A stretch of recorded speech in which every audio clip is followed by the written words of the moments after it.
हाँ, तो बच्चों ये आपका रहा सेक्शन नंबर 6.28 जिसमें वो कहता है कि अ box containing 9 tickets numbered 1 to 9 यानी कि एक बॉक्स है जिसके अंदर 9 टिकट्स पड़ी हुई हैं 1 से लेके 9 तक। तो इनकी गिनती लिखे देता हूँ। बाद में देखो बच्चों यार चलो पूरा सवाल पढ़ने के बाद लिखता हूँ। If 3 tickets are drawn from the box अगर 3 टिकट्स निकाली जाती हैं बॉक्स में से 1 एट अ टाइम यानी कि एक एट अ टाइम। अब यानी बॉक्स में पड़ी हुई है देखिए मैं एक टिकट निकालता हूँ, फिर एक निकालता हूँ, फिर एक निकालता हूँ। वो कहता है फाइंड द प्रोबेबिलिटी यानी ये प्रोबेबिलिटी निकालो that they are either odd even odd या इवन ऑड इवन यानी कि वो जो पहला नंबर निकालो वो ऑड हो, दूसरा निकालो इवन हो और तीसरा फिर से ऑड आ जाए या इसका उल्टा हो जाए, अपोजिट हो जाए। तो ये सिंपल बच्चों प्रोबेबिलिटी से हल होने वाला, टेंशन नहीं लेनी, इंशाल्लाह आपको समझ आ जाएगी।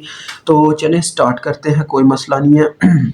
इसमें जो इसकी सैंपल स्पेस है ना वो तो हम प्रोबेबिलिटी से ही रेडी कर लेंगे। देखें ये आ रहा है 1 2 3 4 5 6 7 8 एंड 9 ये नंबर्स है ना बच्चों, उसने बोला इस नंबर्स की टिकट है।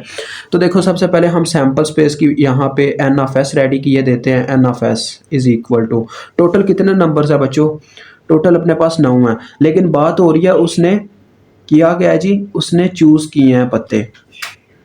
यानी कहने का मतलब ये है बच्चों चूज करने से यानी उसने 3 टिकट्स निकाली हैं 1 1 करके यानी कि एट अ टाइम, तो उसका सैंपल स्पेस भी उसी तरह से रेडी होगा। अब 3 सी मल्टीप्लाई करवा दो क्योंकि 3 सी उसने मतलब 3 कैटेगरीज उसने निकाली है ना, इसका ये मतलब बनता है।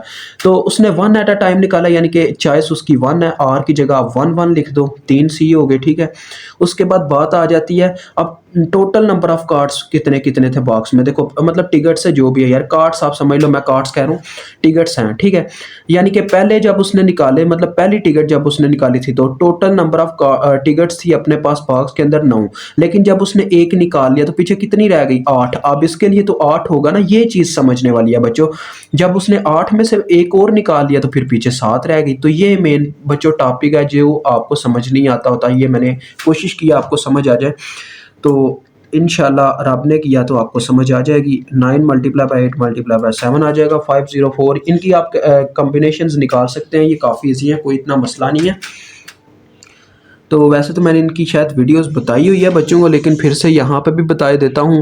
वो वहाँ पे कैलकुलेटर पे हाँ बताई थी, ये देखिए शिफ्ट और यहाँ पे आप ये प्रोबेबिलिटी और ये कॉम्बिनेशन इसी तरह से शिफ्ट कॉम्बिनेशन, इनके इर्द गिर्द नंबर्स लिखो एन और सी के, वो एन और आर के आपको वैल्यूज़ दे देगा, ठीक है, मसला नहीं है।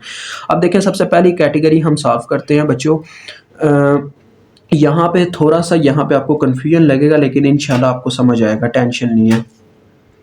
हम बच्चों यहाँ पे दो मतलब के ले लेते हैं अपने इवेंट अब मैं यहाँ पे नहीं ये लिख रहा let A be an event, आप ये लिख लीजिएगा let A be an event that they are either odd even odd, ठीक है।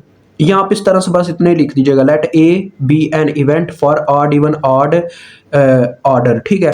तो लिहाजा उसका देखिए एन ऑफ ए कैसे निकालेंगे। अब बात हो रही है फिर से बच्चों 3 कार्ड निकल रहे हैं तो 3 सी ही आपने मल्टीप्लाई करवाने हैं, इंशाल्लाह आपको समझ आएगा, टेंशन नहीं लेनी। 3 सी मल्टीप्लाई करवाने हैं, एक एक कार्ड एट अ टाइम निकल रहा है तो 1 1 भी लिख दो। लेकिन अब बात होगी ऑड और इवन और आड नंबर्स की। देखें पहले नंबर पे आड की कैटेगरी की बात की जा रही है, कितने नंबर कितने मतलब कि अपने पास टिकट हैं जिनके नंबर ऑफ आड बनते हैं। देखो एक 1 हो गया, फिर 3, फिर 5, फिर 7 और फिर 9, टोटल 5 नंबर हैं जो आड हैं अपने मतलब के जो टिकट्स हैं उनमें। तो 5 टोटल नंबर आड हैं। देखें पहले मैं आड वालों का कर लेता हूँ, हमने साइडों पे आड वाले नंबर लिखे हुए हैं, ठीक है। तो देखो पहले हमने उसने बोला आड वाला नंबर है यानी कि हम चाहते हैं आड में से एक निकल जाए। 5 में से जब एक निकल जाएगा पीछे 4 रह गए होंगे, तो लिहाजा फिर उन 4 में से हम एक चूज करेंगे, आखिर वाला आड जो उसने लिखा हुआ है। अब सेंटर में इवन का ऑर्डर है, ये इवन की टिकट्स गिन लो कितनी है, 1 2 3 और 4 टिकट है इवन की। तो यहाँ पे हम 4 में से एक चूज कर देंगे, ठीक है, ये ऑर्डर बनेगा। तो ये आपके पास आ जाता है 5 मल्टीप्लाई बाय 4 मल्टीप्लाई बाय 4, क्योंकि अगर नीचे सी के 1 हो तो वही नंबर आ जाता है जो ऊपर लिखा होता है। तो ये 20 मल्टीप्लाई बाय 4 80 आ रहा है। ये तो हो गया। एन ऑफ बी आप निकाल लो अब बच्चों, एन ऑफ बी ओवरऑल हम निकाल के ना फिर बात करते हैं, इस पर टेंशन नहीं है, घबराना नहीं है बस आपने, मसला को नहीं है। अब एन ऑफ बी निकालेंगे, वो उसके लिए भी 3c मल्टीप्लाई होंगे क्योंकि एन ऑफ बी का भी उसी तरह से कुछ आर्डर है कि इवन ऑड इवन हो, लेकिन बात तो वही कर रहा है ना कि 3 कार्ड निकाल रहे हैं उसी आर्डर में, तो एक एक कार्ड निकालना, एक एक लिख दो। पहले वो कहता है इवन इवन कार्ड निकालो, इवन कितने थे हमारे पास, टोटल 4 कार्ड थे। अब आपने प्रीवियस वाले को छोड़ देना, वो प्रीवियस के अंदर चूज करने की कैटेगरी थी, अब आपके पास फिर से 4 कार्ड हो गए हैं। उसी तरह से आपके पास आठ भी उतने ही कार्ड हो गए जितने थे, हमने दोबारा से कैटेगरी चेक करनी है अब, यानी ये ऐसी है जैसे डब्बे में कार्ड वापस फेंक दिया, अब हम ये कैटेगरी भी जाते हैं। तो देखो बच्चों क्या चक्कर है जी, और यूनियन का चक्कर आएगा, टेंशन नहीं लेनी, इंशाल्लाह आपको समझ आ जाएगा।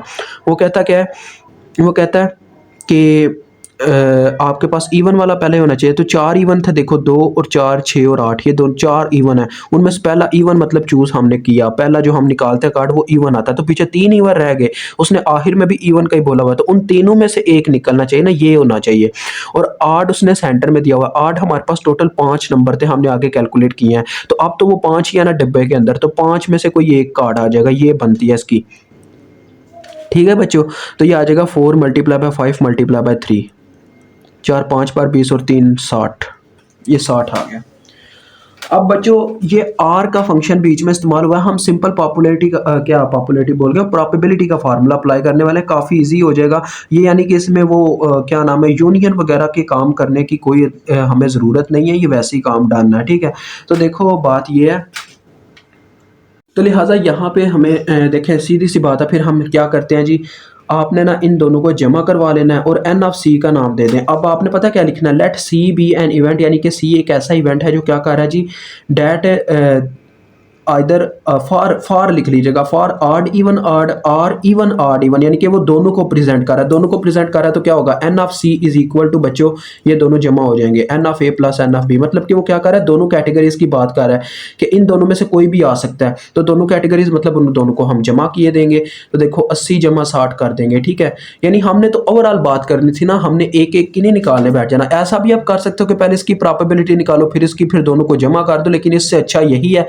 कि पहले ही जमा करके यार सीधा साधा काम करो।